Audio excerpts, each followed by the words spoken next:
नमस्कार साथियों, चलिए करते हैं आज के करंट अफेयर्स की क्लास की शुरुआत। आज की इस क्लास का पहला प्रश्न है, डब्ल्यूएचओ ने किसे अपने टीबी सलाहकार समूह में नियुक्त किया है। तो देखिए, डब्ल्यूएचओ यानी वर्ल्ड हेल्थ ऑर्गेनाइजेशन ने अपने टीबी सलाहकार समूह में शामिल किया है सारंग देव को।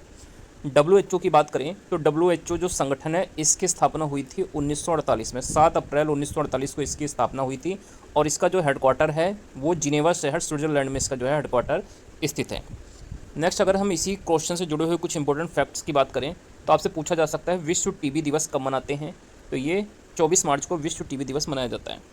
और अगर आपसे पूछा जाए टीबी मुक्त भारत अभियान का नेशनल एम्बेसडर किसको बनाया गया है, तो देखिए, टीबी मुक्त भारत अभियान का जो नेशनल एम्बेसडर बनाया गया है वो बनाया गया है दीपा मलिक को। इनका नाम आपको याद रखना है। नेक्स्ट, इसके बाद अगला दूसरा प्रश्न है, केंद्रीय कपड़ा मंत्रालय द्वारा लॉन्च कपास ब्रांड का क्या नाम रखा गया है। तो हाल ही में देखिए, जो केंद्रीय कपड़ा मंत्रालय है उसके द्वारा जो कपास ब्रांड लॉन्च किया गया है उसका नाम रखा गया है कस्तूरी कॉटन भारत। इसका नाम आपको याद रखना है, कस्तूरी कॉटन भारत। कपास की खेती के लिए जो है सबसे उपयुक्त मिट्टी अगर पूछी जाए कौन सी होती है, तो देखिए, सबसे उपयुक्त मिट्टी होती है कपास की खेती के लिए काली मृदा। काली मिट्टी जो है सबसे उपयुक्त होती है। नेक्स्ट, अगर पूछा जाए भारत का कपास उत्पादन में विश्व में कौन सा स्थान है, तो देखिए, भारत जो है कपास का दूसरा सबसे बड़ा उत्पादक देश है। सबसे अधिक कपास भारत में कहाँ पर होता है, तो ये गुजरात राज्य में सबसे ज़्यादा कपास का उत्पादन किया जाता है। इस चीज़ को भी आपको याद रखना है। नेक्स्ट, इसके बाद अगला तीसरा प्रश्न है, नीलावु कुदिचा सिम्हागल ये किसकी आत्मकथा है। तो देखिए, ये आत्मकथा है इसरो के वर्तमान अध्यक्ष एस सोमनाथ की। एस सोमनाथ की ये आत्मकथा है। नेक्स्ट, इसके बाद देखते हैं अगला प्रश्न। चौथा क्वेश्चन है, मलेशिया के नए राजा हाल ही में कौन बने हैं। तो इनका नाम जो है सुल्तान इब्राहिम है। सुल्तान इब्राहिम जो है मलेशिया देश के नए जो है राजा बने हैं। मलेशिया की राजधानी की बात करें तो कुआलालंपुर यहाँ की जो है राजधानी है और यहाँ के नए राजा बने हैं सुल्तान इब्राहिम। नेक्स्ट, इसके बाद अगला पाँचवा प्रश्न है, जय भीम मुख्यमंत्री प्रतिभा विकास योजना ये किस राज्य सरकार ने शुरू किया है। तो ये दिल्ली के द्वारा शुरू किया गया है, जय भीम मुख्यमंत्री प्रतिभा विकास योजना। अगर हम कुछ अन्य इसी प्रकार की योजनाओं की बात करें तो कुछ समय पहले राजस्थान राज्य द्वारा अनुप्रति कोचिंग योजना की शुरुआत हुई थी। तो अनुप्रति कोचिंग योजना किस राज्य ने शुरू किया है, तो ये राजस्थान राज्य ने शुरू किया है। इसी प्रकार अभ्युदय कोचिंग योजना ये शुरू किया गया है उत्तर प्रदेश राज्य के द्वारा। तो ये कुछ अन्य प्रमुख योजनाएं थी। नेक्स्ट, इसके बाद अगला छठा प्रश्न है, अंतर्राष्ट्रीय देखभाल व सहायता दिवस ये कब मनाया जाता है। तो ये 29 अक्टूबर को मनाया जाता है, अंतर्राष्ट्रीय देखभाल व सहायता दिवस। अगला सातवां प्रश्न है, भारतीय सेना की पहली वर्टिकल विंड टनल ये जो है कहाँ पर बनाई गई है। तो भारतीय सेना की पहली वर्टिकल विंड टनल ये बनाई गई है हिमाचल प्रदेश राज्य के अंदर। आपसे पूछा था भारतीय सेना दिवस कब मनाते हैं, तो ये मनाया जाता है 15 जनवरी को। इस चीज़ को भी आपको याद रखना है।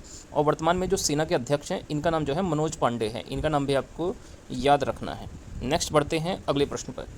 अगला हमारा 8वां प्रश्न है, स्विस घड़ी कंपनी जिसका नाम है राडो, इसने अपना ब्रांड एम्बेसडर किसको बनाया है। तो स्विस कंपनी है घड़ी की जिसका नाम है राडो। इस कंपनी ने जो अपना ब्रांड एम्बेसडर बनाया है वो बनाया है अभिनेत्री कैटरीना कैफ को। अगला 9वां प्रश्न है, अमेरिकी प्रतिनिधि सभा का नया स्पीकर कौन बना है। तो देखिए, जो अमेरिकी प्रतिनिधि सभा है इसके स्पीकर बने हैं माइक जॉनसन। इनका नाम आपको याद रखना है। अगर आपसे भारत की जो संसद है उसका जो लोकसभा है उसके स्पीकर पूछे जाएं तो आपको नाम याद रखना है ओम बिरला का। ओम बिरला जो है लोकसभा के वर्तमान में जो है स्पीकर हैं।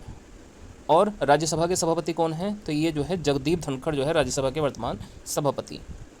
अगला 10वां प्रश्न है, गौरी मिसाइल का हाल ही में किस देश ने सफल परीक्षण किया है। तो ये देश है पाकिस्तान। पाकिस्तान देश के द्वारा हाल ही में गौरी मिसाइल का परीक्षण किया गया है।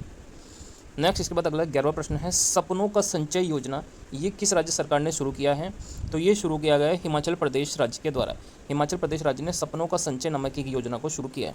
हिमाचल प्रदेश में अगर हम बात करें प्रमुख दर्रों की तो हिमाचल प्रदेश के अंदर बाड़ा लाचा दर्रा, शिपकिला दर्रा और रोहतांग दर्रा ये 3 दर्रे आपको याद रखने हैं जो हिमाचल प्रदेश राज्य के अंदर स्थित हैं। अगला नेक्स्ट है, काजिंद अभ्यास किन देशों के मध्य आयोजित होता है। तो ये भारत और कजाकिस्तान के मध्य आयोजित होता है काजिंद सैनिक अभ्यास। कजाकिस्तान देश की राजधानी की बात करें तो अस्ताना यहाँ की जो है राजधानी है। और कजाकिस्तान जो है विश्व का सबसे बड़ा जो है स्थल अवरुद्ध देश है, लैंड लॉक्ड कंट्री है कजाकिस्तान विश्व में सबसे बड़ा। नेक्स्ट, इसके बाद अगला प्रश्न है, SBI का ब्रांड एम्बेसडर कौन बना है? तो देखिए स्टेट बैंक ऑफ इंडिया का ब्रांड एम्बेसडर बने हैं महेंद्र सिंह धोनी, MS धोनी। ये स्टेट बैंक ऑफ इंडिया के नए ब्रांड एम्बेसडर बने। स्टेट बैंक ऑफ इंडिया की स्थापना की बात करें तो इसकी स्थापना 1 जुलाई 1955 में की गई थी। कब हुई थी स्टेट बैंक ऑफ इंडिया की स्थापना? 1 जुलाई 1955 को। और इसका मुख्यालय कहाँ पर स्थित है? तो इसका मुख्यालय जो है मुंबई में। भारत में सबसे बड़ा राष्ट्रीयकृत बैंक कौन सा है? तो ये स्टेट बैंक ऑफ इंडिया है। वर्तमान में कितने राष्ट्रीयकृत बैंक हैं? तो इनकी संख्या जो है 12 है। स्टेट बैंक ऑफ इंडिया को पहले किस नाम से जाना जाता था? तो इसे इंपीरियल बैंक के रूप में जाना जाता था और इसकी स्थापना 1921 में हुई थी। नेक्स्ट, इसके बाद अगला प्रश्न है, रग्बी विश्व कप 2023 का विजेता कौन सा देश रहा है? तो ये दक्षिण अफ्रीका देश जो है रग्बी विश्व कप 2023 का विजेता रहा है। रग्बी फुटबॉल में पूछा जाए कितने खिलाड़ी होते हैं, तो इसमें सबसे अधिक जो है 15 खिलाड़ी होते हैं रग्बी फुटबॉल के अंदर। दक्षिण अफ्रीका की राजधानी की बात करें तो प्रिटोरिया यहाँ की जो है राजधानी हो जाती है। नेक्स्ट, इसके बाद अगला 15वां प्रश्न है, विश्व की सबसे ऊंची परमाणु सुविधा ये कहाँ पर है जो है? तो विश्व की सबसे ऊंची परमाणु सुविधा उपलब्ध है बोलाविया देश में। बोलाविया देश में जो है विश्व की सबसे ऊंची परमाणु सुविधा उपलब्ध है। आपसे पूछा जाए जो है सूर्य की ऊर्जा का स्रोत कौन सी प्रक्रिया होती है? तो नाभिकीय जो संलयन प्रक्रिया है वह जो है सूर्य की ऊर्जा का स्रोत है। और परमाणु बम हमारा किस पर आधारित होता है? तो ये नाभिकीय विखंडन पर आधारित होता है परमाणु बम। तो दोस्तों ये हमारी आज की इंपॉर्टेंट करंट अफेयर्स की क्लास थी। आप लोगों की क्लास कैसी लगी है कमेंट करके ज़रूर बताइएगा और वीडियो को अच्छी लगने पर वीडियो को जरूर से लाइक करके चैनल को सब्सक्राइब कर लें।